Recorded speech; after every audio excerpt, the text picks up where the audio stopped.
ఆడబిడ్డ నిధి ఇవ్వాలంటే ఏపీని అమ్మేయాలన్న మంత్రి అచ్చెన్నాయుడు వ్యాఖ్యలపై మాజీ మంత్రి రోజా మండిపడ్డారు.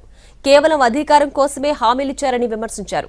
రోజా వ్యాఖ్యలపై స్పందించారు హోంమంత్రి అనిత. రాజకీయ నాయకులు ఆదర్శంగా ఉండాలని, కొందరు ఫ్రస్ట్రేషన్ ని తట్టుకోలేక అసభ్యకరంగా మాట్లాడుతున్నారని కౌంటర్ ఇచ్చారు. ఒక అడ్డదిడ్డంగా పెరిగిన అచ్చెన్నాయుడు అంటాడు, ఈ ఆడబిడ్డ నిధి ఇవ్వాలంటే ఆంధ్రప్రదేశ్ అమ్మేయాలంట. మరి ఇన్నిసార్లు మంత్రిగా చేసిన నీకు, ఇన్నిసార్లు ముఖ్యమంత్రి చేసిన చంద్రబాబు నాయుడుకి మరి ఇది ఇచ్చేటప్పుడు తెలీదా మేనిఫెస్టోలో ఇది మనం చేయగలమా లేదా అని?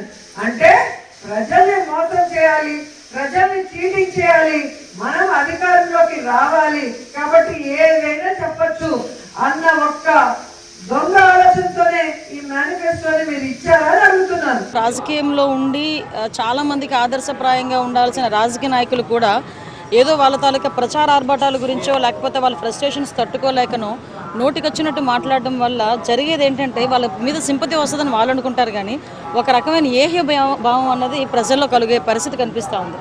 అది ఎంటైర్ ఒక్కరి వల్ల కాదు, ఎంటైర్ రాజకీయ నాయకులకే ఇంపాక్ట్ పడే పరిస్థితులు కనిపిస్తున్నాయి. దయచేసి నేనేమంటానంటే, ఒక సభ్యతా సంస్కారం కలిగిన వ్యక్తుల గురించి మాట్లాడాలంటే మాకు కూడా మాట్లాడాలనిపిస్తుంది.